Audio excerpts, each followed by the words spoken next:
the mess of their lives, themselves, and then push the stop button, kumbaga sa remote control, push the stop, the rewind, the erase, and then the play again button.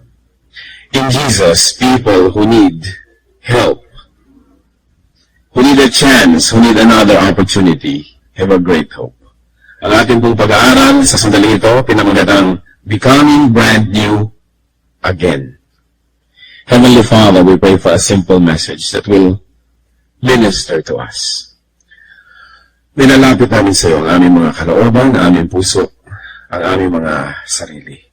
Ano man ang magiging hadlang upang maunawaan namin kayo, niwawaksin namin, Lord. We cast out of our lives in Jesus' mighty name. And we ask you, Father, speak to us as a physician, as a healer of our souls. Pagalingin niyo, Panginoon, ang mga sakit ng aming damdamin, ng aming puso, ng aming kalooban. At sa pangungusap niyo, Panginoon, nawa kami ay matagpuan niyo na mayamang taniman ng inyong salita. Matagpuan niyo nawa kami, Panginoon, na masunurin sa inyong mga tagubilin. Ang aming dalangin, kayo po ang mangusap, Panginoon. Kami po ay nagkatipon-tipon upang kayo ang aming pakinggan. We have gathered to hear you and not any human voice. So be our speaker. Speak to each one of us from your heart to our hearts. Use your servant as a channel of your message, but be the messenger of God. We dedicate ourselves to you. We dedicate this whole assembly to you. And in Jesus' mighty name, we reject you, Satan. We reject you, evil one, and command any and all evil presence to leave this hall, to leave from among our presence. And we ask you, Holy Spirit, descend upon us, enlighten us, empower us, open our eyes and our ears, allow us to see the Father and to hear His voice. In Jesus' name we pray. Becoming brand new again. Yan po ang ating pangangailangan. As soon as we shed our innocence, as soon as we get through our period of innocence, we get damaged. We commit mistakes. We get branded. We get destroyed. At ang kailangan talaga natin po, magkaroon ng pagkakataon na maging bagong muli. Kung ang buhay ay para lamang isang pinapanood na tape, ay pwede sanang i-rewind, i-edit, alisin ang mga error, at mag-umpisa uli. Subalit yan, hindi imposible through the grace of the Lord Jesus Christ. What are the steps in becoming brand new again? Kung na-realize mo natin ang ating buhay ay merong mga kulang, merong talagang mga mali, merong dapat i-rewind, may dapat i-erase, what are the steps so that we can be new again? First of all, stop. Push the stop button. Imagine natin na tayo nanonood ng isang tape o kung ano man ang inyong gadgetry. Stop. Many people make mistakes. We all do that. Many people realize their mistakes, and many people bear the burdens of such mistakes and are shamed, debased, oppressed by their mistakes. Gano'ng karaming beses po na nangyayari sa ating buhay na yung mga pagkakamali natin, dala-dala natin yung kahihiyan, dala-dala natin yung brand, dala-dala natin habang buhay, parang tinatakan na tayo, na pag-aari na ng pagkakamali na yon. So the first thing to do, to be brand new again, is to stop. Stop committing the mistake. 1 Corinthians 15:34a, come back to your senses as you ought, and stop sinning. Kung ano po yung mga nagpapasira sa ating image, sa ating itsura, sa ating spirituality, stop. And then stop associating with the mistake. We've got to stop associating with the mistake. Stop doing it and stop associating with it. Kung meron po tayong mga maling ginawa, tigilan at tigilan natin ang patuloy na pakikipag-ugnayan sa mga kamalian na ito. And then stop the oppression of the mistake. Bawat mali natin ginagawa, alam ni Satan, sapagkat siya ang kasama o ang kanyang mga alagad. The devil or evil spirits know all our mistakes, all our sins, all our shortcomings because they are there when it's committed. We are being tempted, we are being encouraged, enticed, assisted para gawin yung mga mali na yon. At matapos nating magawa ang kamalian na yon, ang gagawin ng mga masasamang espiritu is to oppress us. To oppress us with judgment, to oppress us with guilty feelings, to oppress us with ill feelings,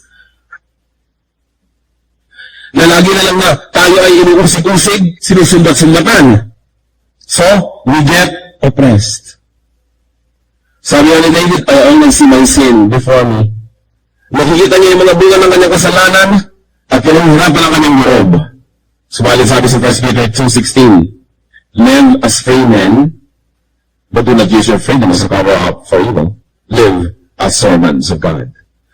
Brothers and sisters, if you are in the Lord, nasa Panginoon na kayo, humingi niyo na ng tawad ang ating mga kasalanan, napatawad na kayo, tinanggap niyo na si Jesus sa Panginoon tagapagligtas, huwag mong payagan na ang mga kasalanan noong araw na nakaraan hanggang ngayon ay kayo pahirapan pa sapagkat tayo malaya na sa Panginoon. Binayaran na yan ng Panginoon, charge it to the cross, get it behind you, and get on with life.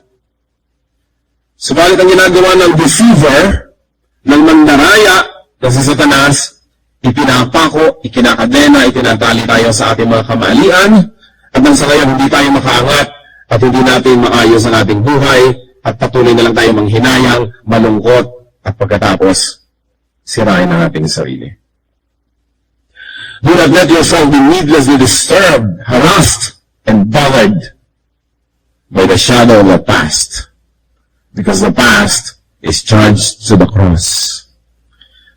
That's why Christianity is perfect. It is the perfect faith.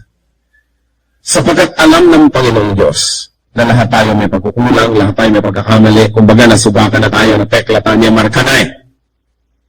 At ang ginagawa ng lahat ng ibang reliyon, pinipilit pagbayarin yung tao ng kanyang mga kamalian. You're always appeasing those gods, always making offerings to those angry gods, and always making what? Restitution, and always sacrificing, pinapahirapan ng sarili, hindi kumakain, hinahampas ang sarili, pinagbabayad tayo sa ating mga kasalanan. Subalit yan ay walang magagyari. Because nobody can pay enough for the sins that we have committed. Kaya ang ginawa ng Panginoon, He devised a rescue plan, and that is now what we call Christianity. Na lahat ng may utang, hindi naman kayang magbayad. Pinapatawad na lang. At binibigyan ng isang bagong pahina na walang laman, walang listahan ng mga utang. Nararanasan ng ating bansa, marami tayong utang. Bayad tayo ng bayad. Ang laki-laki ng part ng ating national budget, ibinabayad sa utang. Pero habang tumitik-tak ang orasan, lalong lumalaki ang ating utang dahil yung interest doon ay pagkalaki-laki. Bayad ka ng bayad, namatay ka na lang ng kababayad, hindi ka pa rin bayad. Ang ginawa ng Panginoon sa ating mga spiritual na utang, pinatatawad, nililimot, binubura sa pamamagitan ni Jesus. Na ang mga taong tumatanggap kay Jesus bilang Panginoon tagapagligtas, ang kanilang kasalanan, ang kanilang mga utang, may tagapagbayad si Jesus. Kaya nga siya tagapagligtas ang tawag natin. Kung hindi si Jesus ang tagapagligtas nyo, no matter what religion you are in, kayo ang magbabayad ng utang nyo. Kaya nga ba't ibang mga relihiyon, mayroong mga dapat gawin, magpunta ka dito, magdasal ka doon, huwag mo itong gawin, huwag kang kumain ito sa ganito kahabang panahon, ito gawin mo, ito ibigay mo, ito gawin mo sa sarili mo, hiwain mo, kung ano-ano. Pinagbabayad ka ng utang mo. Subalit alam natin na kahit anong pagsisikap, hindi kayang bayaran. Dapat nilang tanggapin ang grasya ng Diyos na ito ay binubura at pinapatawad. But we've got to stop sinning. And we've got to stop being oppressed by the past so we can live brand new lives. Ang nakaraan na, marapat nang limitin kung napagsisihan na. At ano po ang susunod na step? Rewind. We've got to push the rewind button. Go back to the time, the space of your mistake. Nothing can be changed without facing it first. Kaya mahalaga harapin natin face-to-face ang ating naging mali. Kaya mahalaga po yung meditation, mahalaga yung ikaw ay nag-muni-muni, nag-iisip, binabalikan mo yung kamalian, at pagkatapos, analyze your mistake. It has to be analyzed. Then accept responsibility for your mistake. Huwag sisihin ang ibang tao. Dahil hindi naman pwede natin magawa yun kung hindi talaga tayo sumang-ayon na gawin. Ang pwede lang gawin ng masasamang espiritu, ang pwede lang gawin ng ibang tao, akit-akitin tayo, bigyan ng mga encouragement, pero tayo pa rin ang gagawa ng desisyon. Accept responsibility for your mistake, and then identify and mark the other participants in your mistake. Yun ba'y tao? Yun ba'y asal? Yun ba'y pangarap? Yun ba'y mga pangitain? Yun ba'y mga kagustuhan? Kaugalian? Ito siguro ay mga katulong sa paggawa ng mali na yun. Dapat natin ma-identify. At nasa gayon, pag bumabalik-balik sa ating buhay, ay ating matanggihan. We've got to come face to face with our errors. Hindi pwedeng talikuran na lang bigla. Kailangan harapin muna bago tuluyang talikuran. At nang sa gayon, makilala ng lubos, mapagsisihan, at ito ay mailapit sa Diyos. Hindi pwede tayong bumaling sa mga sakit ng ating espiritu kung itinatago natin maging sa ating sarili ang ating mga kamalian at hindi natin tinatanggap ang ating mga pagkakamali. Sabi sa Psalms 32, verses 3 to 4. When I kept silent, my bones wasted away through my groaning all day long. For day and night, your hand was heavy upon me. My strength was sapped as in the heat of summer. Nung daw siya po ay tahimik tungkol sa kanyang mga kasalanan, tungkol sa kanyang mga pagkakamali, ang mga buto niya ay parang isa-isa na lamang na nasisira. Isa-isa na lang na mawawasak, nawawala ng lakas, naagnas. Day and night, your hand was heavy upon me. Mabigat daw ang kamay ng Diyos sa kanya. Bakit? At nauubos ang kanyang lakas. Sapagkat silent siya tungkol sa kanyang kasalanan. Marami po tayo mga pagkakamali na kung kinikim-kim lang natin sa ating sarili, itinatago, hindi natin inihingi ng tawad sa dapat hingan ng tawad, hindi natin isinishare sa mga tao, bumibigat ng bumibigat ng bumibigat. Ganyan din ang mga suliranin.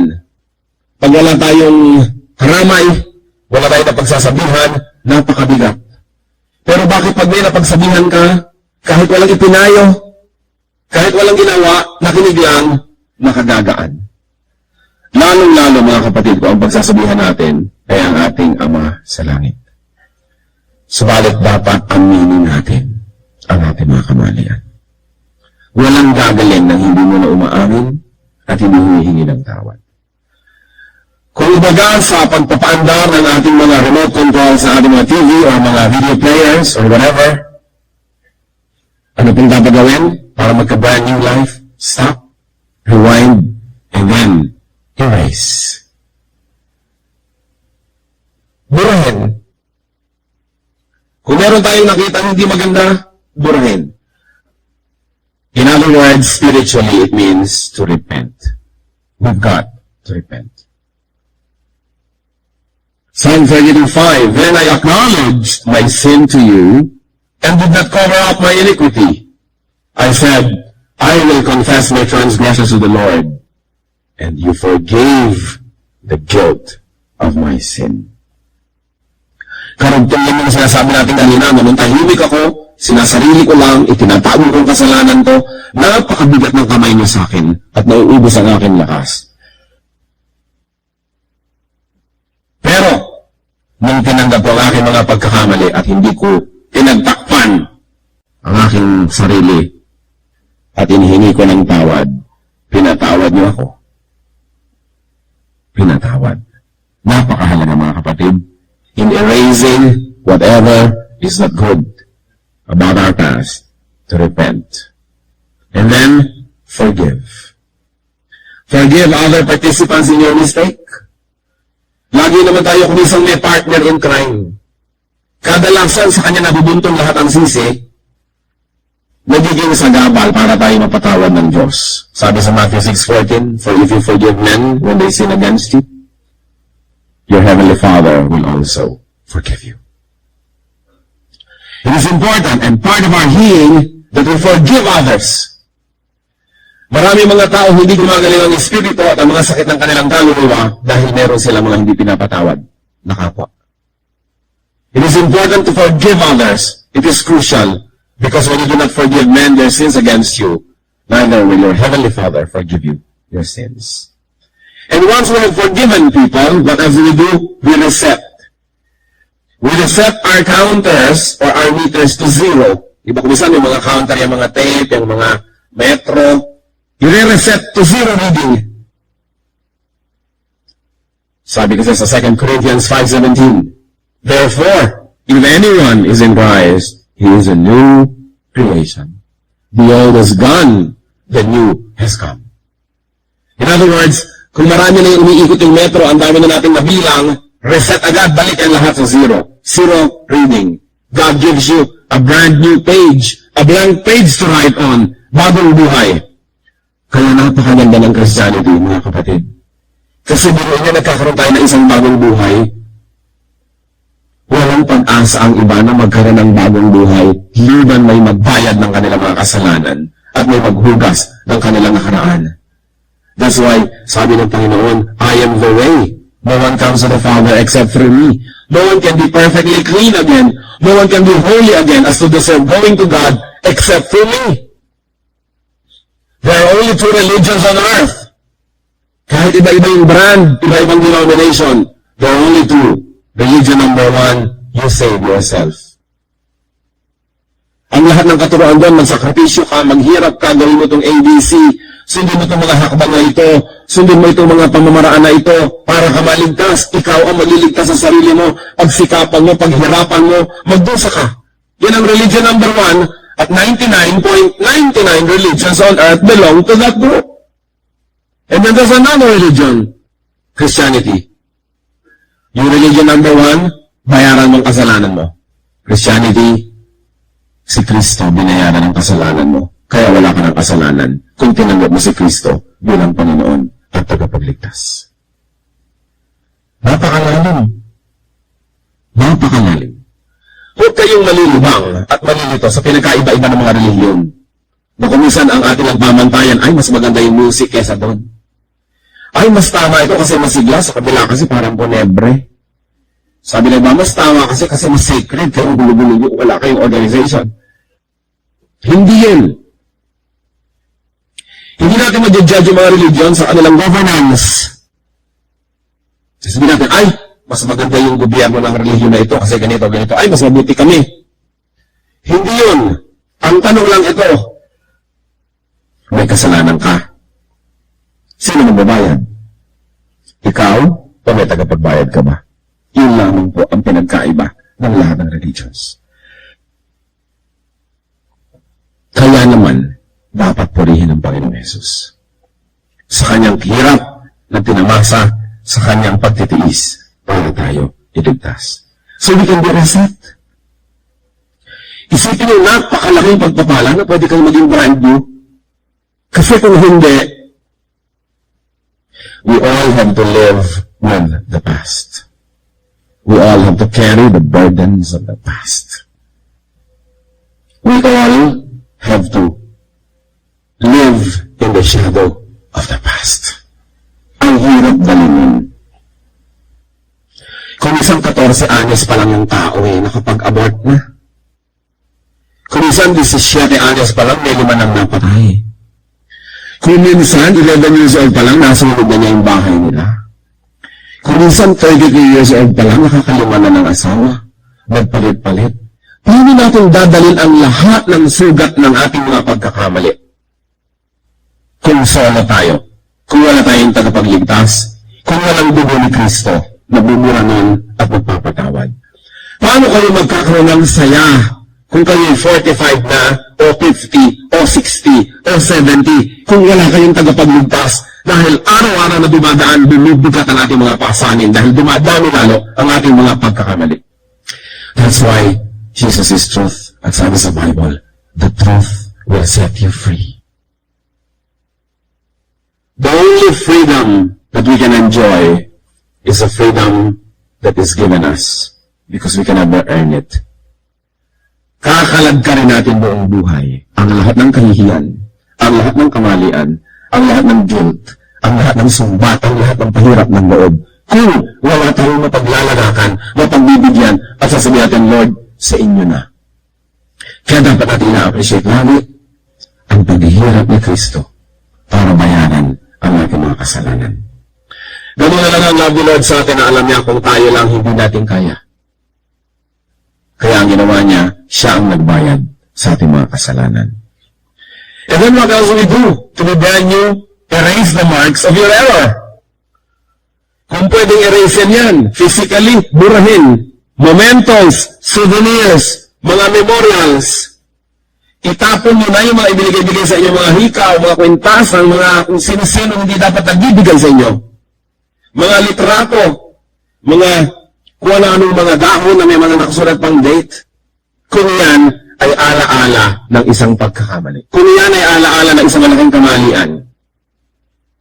Kung yan ay nakamarka sa inyong katawan at pwedeng burahin, alisin, tanggalin, dissociate. And of course, if it's mental or emotional or spiritual, ask for healing from the Lord. But you've got to erase all the marks. Hindi pwedeng nandiyan lagi yung paalala na yun. Dahil mabibilang mo kayo sa mga alaala na yan. And then what does he do? Once you have stopped, once you have erased, pray again. Live again. Forgiven people are brand new. 1 Corinthians 6:11. And that is what some of you wear. Ibig sabihin, inisa-isa kasi nito yung napakaraming kasalanan eh. Sabi dati yung iba sa inyo, ganito, ganyan. Ito yung mga kasalanan. And then, 1 Corinthians 6:11, and that is what some of you wear. But you were washed. You were sanctified. You were justified in the name of the Lord Jesus Christ and by the Spirit of our God. Salitan yan din kayo nun. Yung mga binabanggit kong lahat ng mga kasalanan, yan ang mga kasalanan nyo. Kaya lang kayo ay nahugasan. Kayo nalinis. At kayo, ginastify pa, binigyan pa ng katuwiran sa pamamagitan ni Kristo. So what do? We begin again. Ang sarap maging Kristiyano kasi pwede ka magsimula ulit. Pwede kalimutan ang lahat ng nakaraan at magsimula muli. But this time, holier. Alangan naman nag-ulit ka lang ulit para ulitin mo lang ulit lahat yung mali mo. Di sayang lang lahat ang procedure at sayang lang lahat ang hirap ni Kristo. Begin again, but be holier. 1 Peter 1:14-16. As obedient children, do not conform to the evil desires you had when you lived in ignorance. But just as He who called you is holy, so be holy in all you do. For it is written, be holy because I am holy. Bilang mga masusunuring anak, huwag na daw tayong sumunod sa mga dati nating masasamang mga hilig. Nung tayo'y mga nasa kamangmangan pa. When you were in your ignorance, kung nung araw nagawa po natin yung mga kamalian out of ignorance, hiningi natin ang tawad, pinagpatawad na natin. Ngayon alam na natin, hindi na natin pwede sabihin, hindi ko po kasi alam. Alam na. Kaya dapat yung alam, put to practice. Be holier. And because we have been burned, we should be wiser. Lahat ng tao nagkakamali. Ang pinagkakaiba lang yung iba natututo. Yung iba paulit-ulit ng parehong pagkakamali pa rin. Be wiser. Ephesians 5:15-17. Be very careful then how you live, not as unwise, but as wise, making the most of any opportunity because it is our evil. Therefore do not be foolish, but understand what the Lord's will is. Kailangan, habang nagkakamali, binibigyan tayo ng Panginoon ng pagkakataong magbago muli, pero mas marunong na tayo, hindi yung wala ka mang natutunan. 10 beses nang napaso, hindi pa rin natututo. We should be wiser. So we live as wise people, not as unwise. And understand the Lord's will. Isang bagay that we have to learn and relearn is to be prayerful. Mga kapatid, pag may gagawin tayong desisyon, maliit at malaki, idadalangin niyo.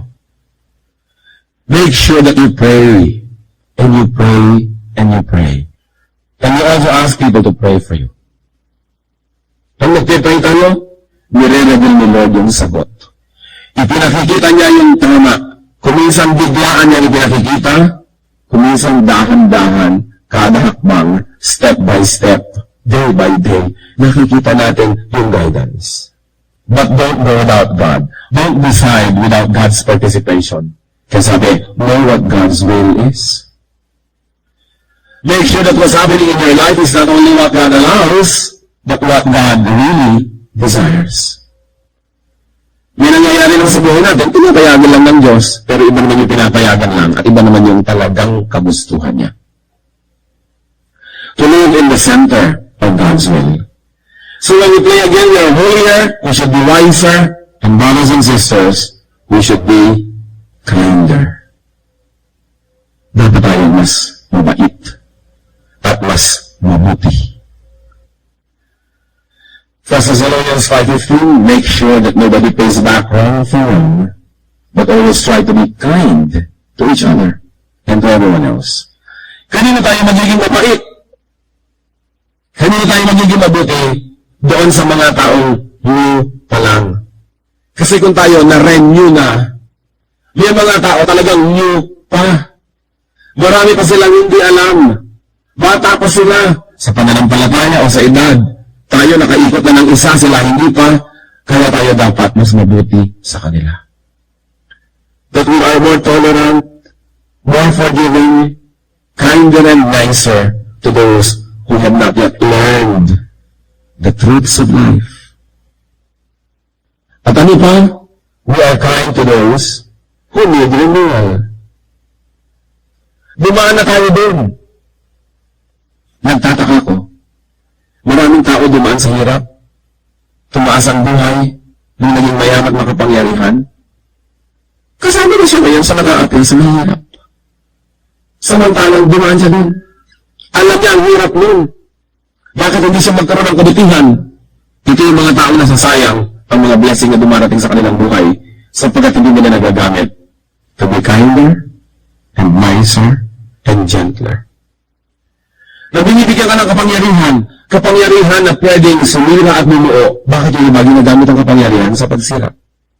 Kapangyarihan para tulungan mo yung kawawa, pero iba ginagamit ang kapangyarihan para lalo nilang kawawain ang kawawa. Ang mga ganitong pagpapalay hindi magtatagal. Kaya magtagal man ang hawak, nawawala ang kahulugan, nawawala ang bisa, nawawala ang lalim. Ang mga taong nakatanggap na ng patawad ay marapat lang na maging mapagpatawad. Ang mga taong pinatawad ang utang ay dapat magpatawad din sa iba. Sa parable, alam natin yung pinatawad ng Diyos yung utang ng isang tao, tapos siya sinakal niya yung kanyang kapwa-tao dahil may utang sa kanya. Kaya, hindi binawi ang blessing sa kanya. Lahat naman tayo nakakaranas na bigo. Dapat mas mabuti tayo dun sa mga bigo. Lahat tayo nakakaranas ng pahiya. Dapat yung mga napapahiya tayong tumutulong na sila ay makarecover. Hindi yung dadagdag pa tayo sa sinusurot sa kanila. Lahat tayo nakakaranas magkulang. Dapat naroon tayong magpatawad sa nagkukulang. Make sure that the blessings that you receive are the same blessings that you give to people. That you are not only a recipient and not a dispenser of, not a channel of, and not a giver of the same blessings to others. Let's be kinder. Dumadaan tayo kumisan sa mga araw, mga linggo, buwan, kumisan taon na patamay ka, malungkot ka, may kulang sa buhay mo, pagkataksi lang ka siguro, nadaya ka, na 1, 2, 3 ka, kung ano-ano. Paano natin tutulungan yung mga taong ganun din ang nararamdaman? We should be kinder. The mere fact that we are vulnerable to the same things should only make us nicer and sweeter and softer to people. The praise that you receive will multiply when you pass it around. So that's how you become brand new. How can we remain sparklingly new? You can become brand new, but how do you remain sparklingly new? In a similar scale, katulad kanina, but only in a smaller one, stop, rewind, erase, and play again whenever needed. Yung pinag-uusapan natin kanina, yung pakyawan, yung malaki, wholesale ng mga bigat, mga kasalanan, and that we stop, rewind, erase, and play. Pero pagkatapos nun, wala pa naman tayo sa paraiso. Magkakaroon pa rin tayo ng mga kamalian, magkakaroon pa rin tayo ng mga pagkukulang, but of course, in a smaller scale. Kung Kristiyano ka, tinanggap mo si Kristo, ang laki-laki ng stop, rewind, erase, play, again yung ginawa to be saved. But once you are saved, dahil wala pa tayo sa heaven, nagkakaroon na tayo ng mga kamalian at mga kung ano-ano. So what do you do again? Stop, rewind, and erase, and play again in a smaller scale whenever needed. 1 John 1:9. If we confess our sins, He is faithful and just, and will forgive our sins and purify us from all unrighteousness. Ihihingi ng tawad yung mga maliliit na mga pagkakamali, mga kasalanan na yan, kasi maiipon na naman yan, bibigat ang bibigat. Kailangan. And how do we remain sparklingly new? Aside from stop, rewind, erase, and play again in a smaller scale, wait upon the Lord. Look at the Lord. Listen to God. Walk with God. Live according to God's will. Sino ba yung laging lumalakas? Sino yung laging nare-renew? Isaiah 40, 30-31. Even youths grow tired and weary, and young men stumble and fall. But those who hope in the Lord will renew their strength. They will soar on wings like eagles. They will run and not grow weary. They will walk and not be faint. Kahit yung mga bata malalakas, masisigla, napapagod, nanghihina. At ang mga batang lalaki o kabataang lalaki ay nadadapa. Pero ang pag-asa at umaasa sa Diyos, nagkakaroon ng mga bagong lakas. Sila daw ay lilipad, tataas para mga agila. Tatakbo, lalakad ng hindi napapagod. At hindi nahihimatay, hindi nang hihina, hindi nawawalan ng lakas. Sino yun? Yung umaasa sa Diyos. Yung ang pag-asa ay ang Diyos.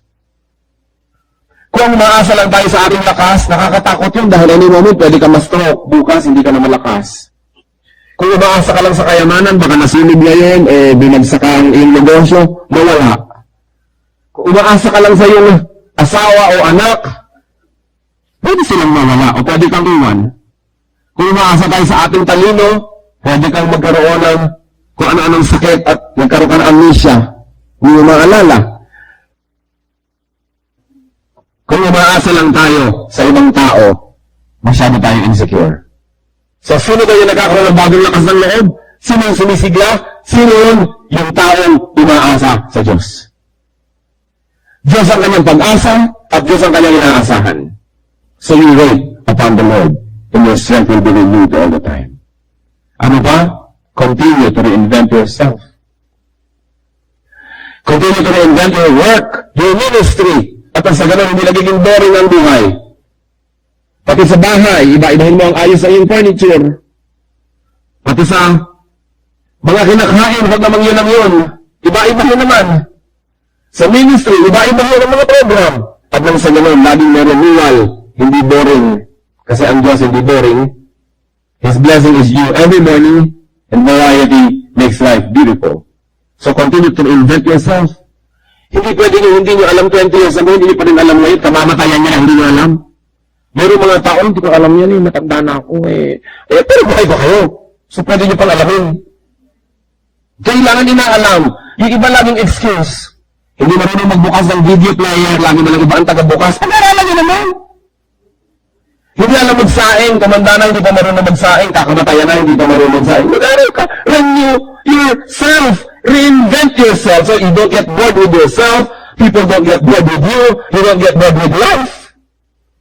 Ang dami-daming pwedeng pag-aralan sa buhay, kahit maiksi, it is always long enough. Reinvent yourself. 2 Corinthians 3:18.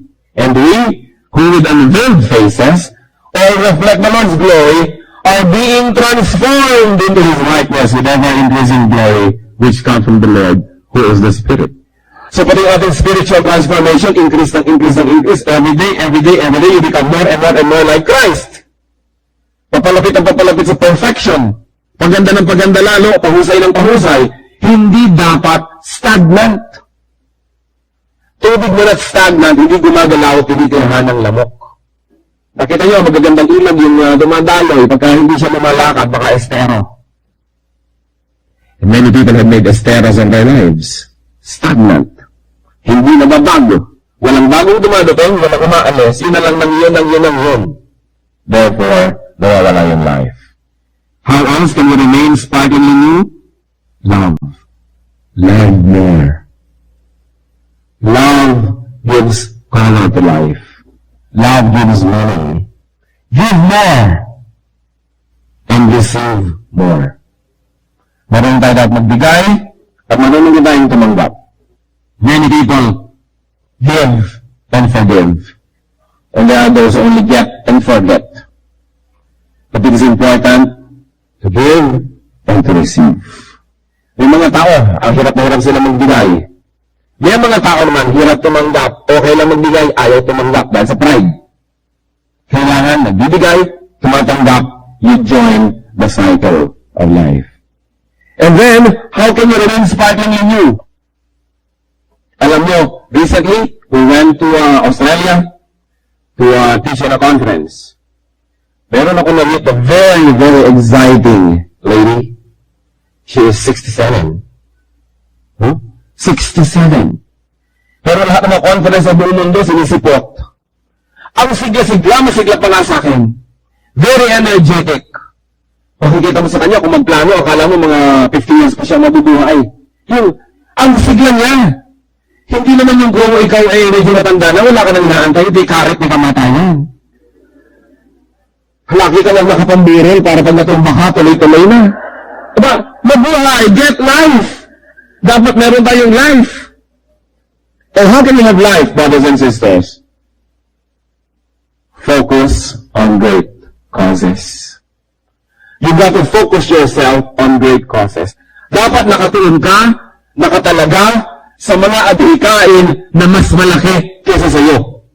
Mas malaki kaysa sa iyong mga problema. Mas malaki kaysa sa iyong sakit.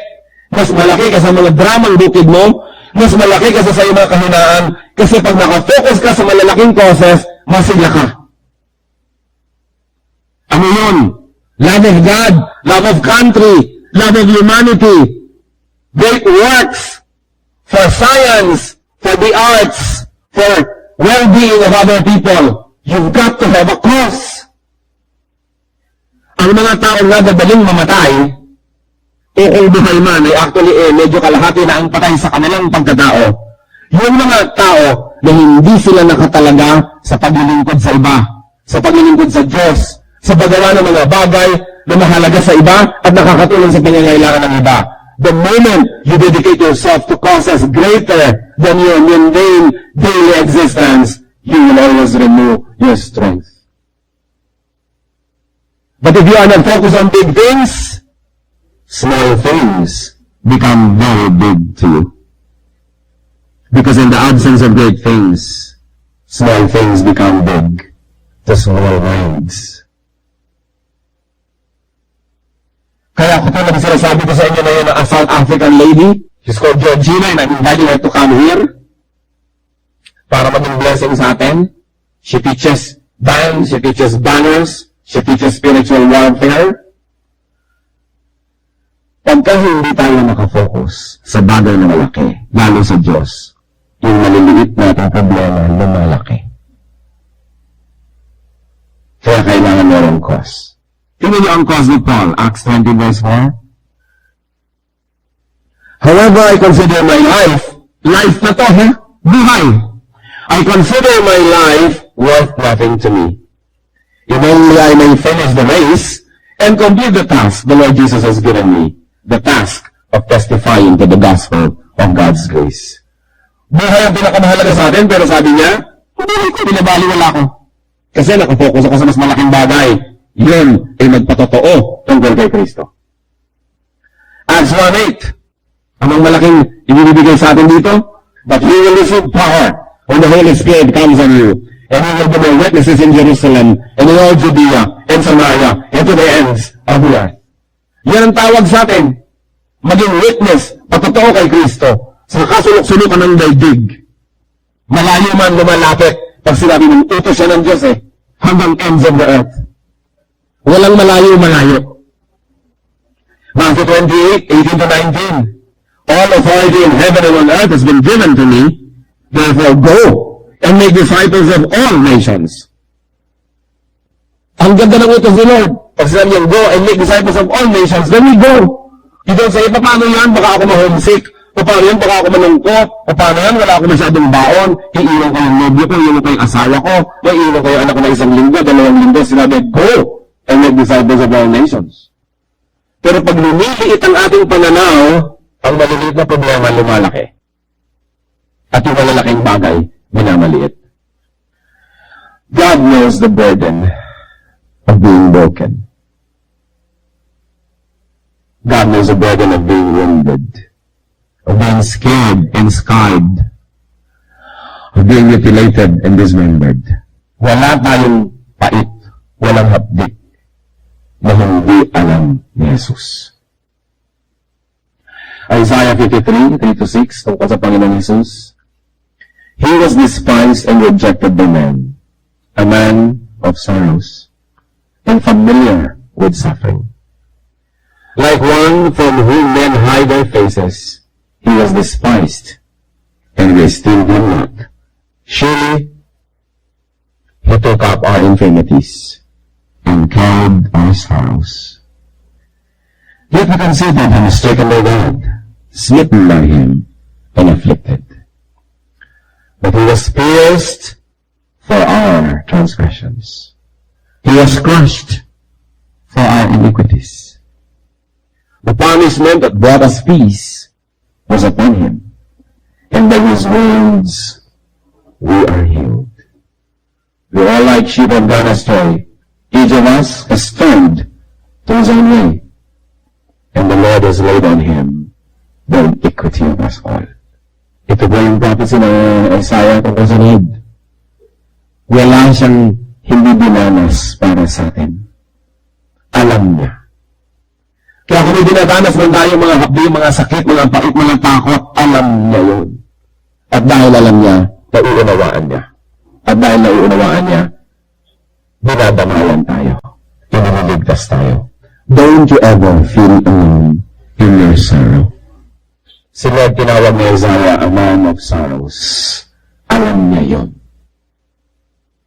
At iniligtas na niya tayo doon. Binayaran na niya. Hindi na kailangan ulitin sa ating buhay. Kaya kung nagpapaulit-ulit, dinadaya tayo ng kaaway, inaagawan tayo ng bagay na dapat na-enjoy natin. Tapos hindi natin na-enjoy because we don't know our birthright as children of God. Claim your birthright and live as free men and women because Jesus has given us freedom.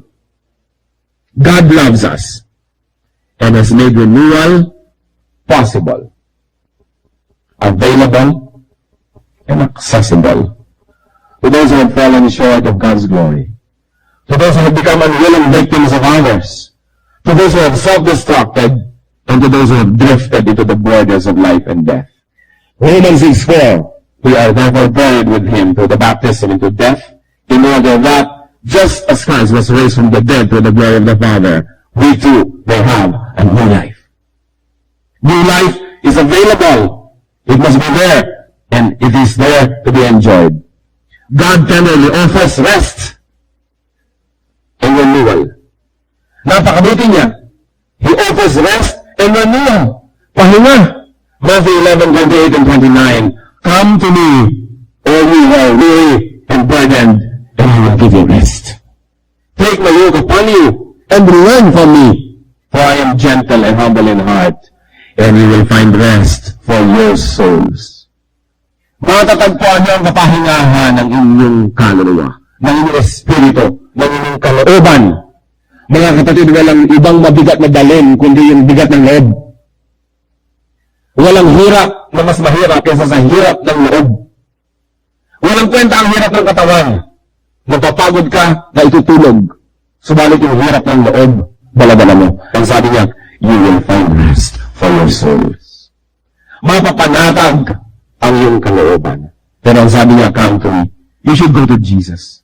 I'll give you rest. Sabi niya, take my yoke upon you. Be my partner.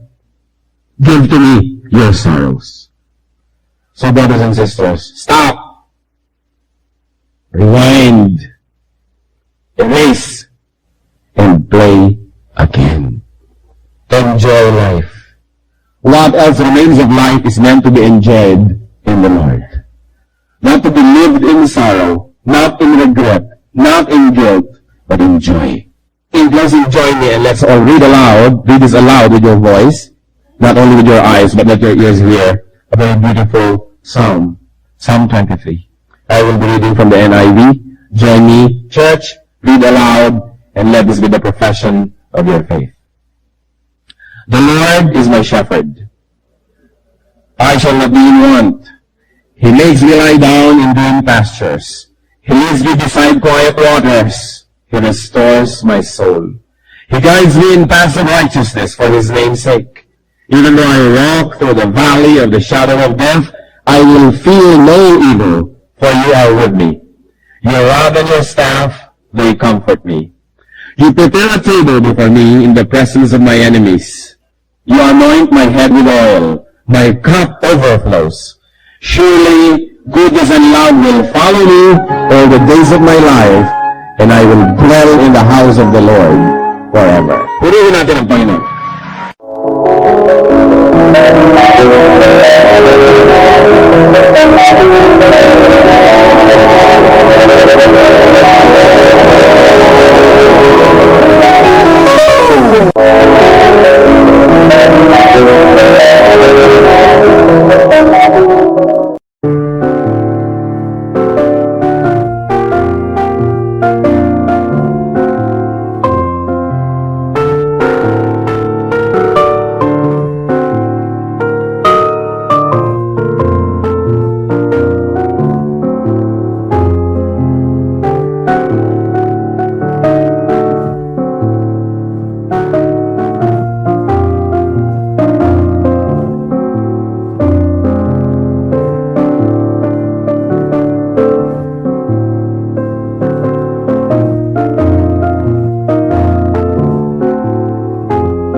Anh ai mơ mộng mình thứ xa xôi, không màng về tình ái muôn nơi, sống trôi trong kiếp đây thôi, đâu quan tâm gì chuyện đời. Thế mà lại nằm tương tư, ông tầm bà mũi xa tơ, đêm nằm trộm nhớ mơ mơ về ai. Thì ra anh yêu rồi, từ ánh mắt nụ cười, từ đôi môi gọi mưa sao xuyên lòng anh. Thì ra mê em rồi, ngày hay đêm ôm lời, chỉ nghĩ đến em thôi, đó là do anh đã yêu rồi, anh đã yêu rồi, anh đã yêu rồi. Anh đã yêu rồi, anh đã yêu rồi, anh đã yêu em mất rồi.